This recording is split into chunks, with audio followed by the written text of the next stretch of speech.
ভাবুন তো একবার, রাত প্রায় 1:30। বিশাল এক মাল্টিন্যাশনাল কোম্পানির সিএফও তার নিস্তব্ধ অফিসে বসে শেষ ফাইলটা দেখছেন। তার সামনে দুটো রাস্তা খোলা। এক, বহু কোটি টাকার একটা অ্যাসেট মানে সম্পদ সরাসরি কিনে নেওয়া, আর দুই, ওটাকেই লিজে নেওয়া। একটা মাত্র সিদ্ধান্ত, যেটা কোম্পানির গোটা ভবিষ্যৎটাই ঠিক করে দিতে পারে। এই একটা সিদ্ধান্ত যদি এদিক ওদিক হয়, তাহলে পুরো কোম্পানির ফাইন্যান্সিয়াল স্ট্রাকচারটা ভেঙে পড়তে পারে। আবার যদি ঠিক হয়, তাহলে বিজনেসে গ্রোথ হবে রকেটের মতো। চলুন আজ আমরা ঠিক সেই গল্পের গভীরে যাই, যেখানে মালিকানা আর নিয়ন্ত্রণের মধ্যে একটা অদৃশ্য লড়াই চলে। অ্যাকাউন্টিং স্ট্যান্ডার্ড 19-এর এই সফরে আপনাদের সবাইকে স্বাগত। তো এই AS-19-এর একেবারে কোরে বা কেন্দ্রে রয়েছে একটা দুটানা। একটা অ্যাসেট আসলে কার, যে ওটা ব্যবহার করছে তার, নাকি যার নামে আইনি কাগজপত্র আছে তার? বেশ জটিল প্রশ্ন, তাই না? আর এই প্রশ্নের উত্তর খুঁজতে গেলে আমাদের প্রথম যে জিনিসটা পরিষ্কার করে বুঝতে হবে সেটা হলো লিজ ব্যাপারটা আসলে কি। চলুন একদম বেসিক থেকে শুরু করা যাক। চলুন একটা উদাহরণ দিই। ধরুন একটা নতুন স্টার্টআপ, নাম টেকনোভাস অটোমেশনস। ওদের প্রোডাকশনের জন্য একটা ভীষণ দামি হাইটেক মেশিন দরকার। কিন্তু নতুন কোম্পানি, ওটা কেলার মতো অত ক্যাপিটাল তো হাতে নেই। ঠিক এই সময়েই এন্ট্রি হয় লেসারের, মানে ওই মেশিনের আসল মালিকের। তিনি টেকনোভাসকে বললেন, ঠিক আছে, তোমরা মেশিনটা ব্যবহার করো, এর বদলে টেকনোভাস প্রতি মাসে একটা ফিক্সড ভাড়া দেবে। ব্যাস, এটাই হলো লিজ। সোজা কথায় মালিকানা থাকছে লেসারের কাছে, কিন্তু মেশিনটা ব্যবহার করার পুরো অধিকার পেয়ে যাচ্ছে লেসি। আচ্ছা, এই লিজের দুনিয়াটাকে যদি ঠিকঠাক বুঝতে হয়, তাহলে এর কিছু বেসিক নিয়মকানুন আমাদের চেনে নিতেই হবে। আসুন গ্যালাক্সি মোটরসের একটা কেস স্টাডি দিয়ে এই নিয়মগুলো বুঝে নেওয়া যাক। ধরা যাক ওরা বিজনেসের জন্য একটা লাক্সারি গাড়ি লিজে নিচ্ছে। খুব সহজ করে বললে, লিজ টার্ম হল সেই লকডেন পিরিয়ড বা চুক্তিবদ্ধ সময়কাল যা কোনো পক্ষই চাইলে ভাঙতে পারে না। গ্যালাক্সি মোটরসের ক্ষেত্রে ধরা যাক এই টার্মটা হলো 5 বছর। এই 5 বছরই হলো বলতে পারেন খেলার নির্ধারিত মাঠ। পুরো লেনদেনটা এর মধ্যেই চলবে। এখন আসা যাক মিনিমাম লিজ পেমেন্টস বা MLP-তে। এটা হলো লেসির দিক থেকে মূল কমিটমেন্ট। এর মধ্যে কি কি পড়ে? প্রথমত, লিজের রেগুলার ভাড়া, সেটা তো থাকবেই।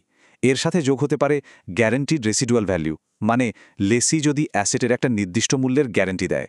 তবে একটা জিনিস খেয়াল রাখতে হবে, কিছু জিনিস কিন্তু এর বাইরে, যেমন ধরুন কন্টিনজেন্ট রেন্ট বা সার্ভিস ট্যাক্সের মতো অনিশ্চিত খরচ। দুটো খুব কাছাকাছি শব্দ, কিন্তু মানেটা আলাদা।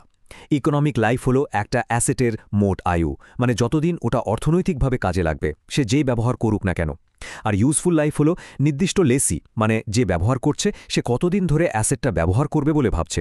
বেশিরভাগ ক্ষেত্রেই কিন্তু লেসির জন্য ইউজফুল লাইফ অ্যাসেটের টোটাল ইকোনমিক লাইফের চেয়ে কম হয়। গ্রস ইনভেস্টমেন্ট হলো একদম সোজাসাপটা হিসাব।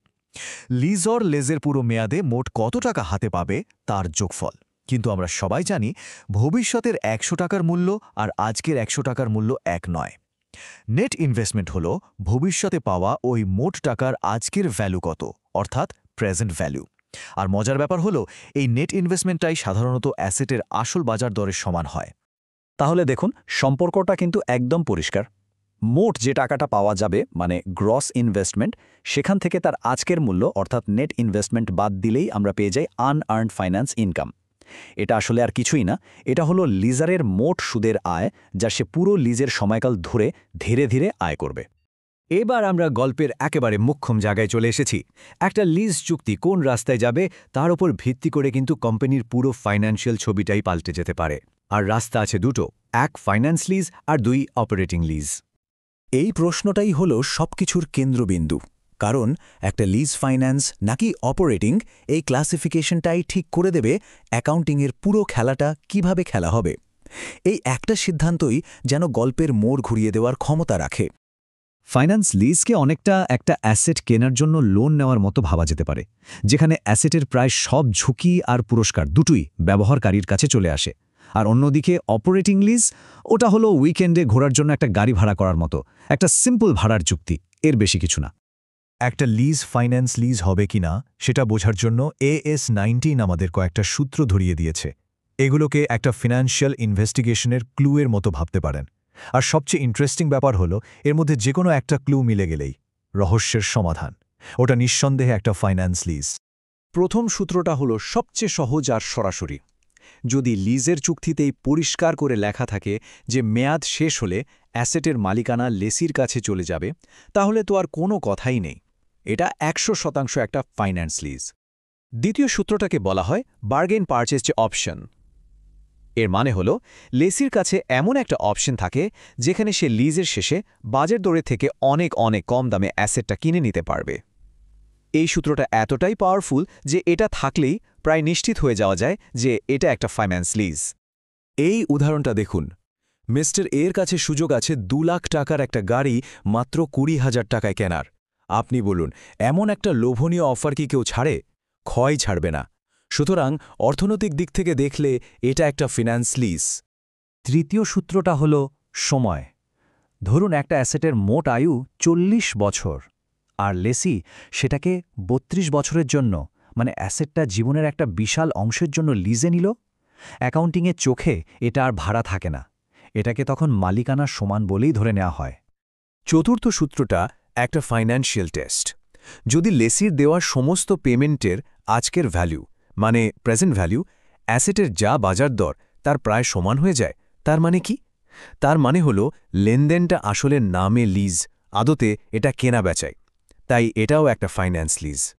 আর পঞ্চম মানে শেষ নির্ণায়ক সূত্রটা হলো অ্যাসেটের ধরন।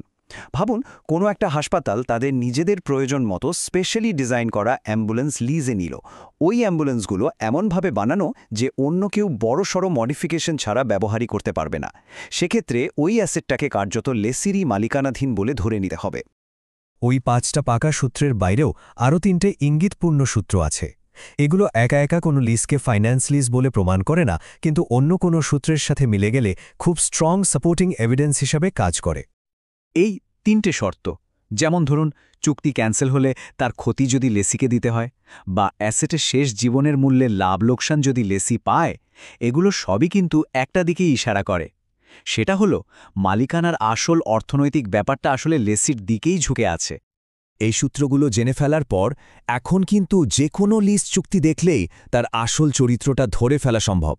সেটা কি আসলে একটা ফাইন্যান্স লিজ নাকি সাধারণ অপারেটিং লিজ, তা খুব সহজেই বলে দেওয়া যাবে।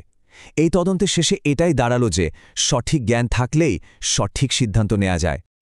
কিন্তু লিজের ধরনটা চিনে ফেলাই কিন্তু গল্পের শেষ নয়। সত্যি বলতে এখান থেকেই তো আসল গল্পটা শুরু হচ্ছে। এর আসল প্রভাব তো গিয়ে পড়বে কোম্পানির ব্যালেন্স শিটে। সেই প্রভাবটা ঠিক কেমন হবে সেটা জানতে হলে আমাদের পরের ধাপে যেতে হবে।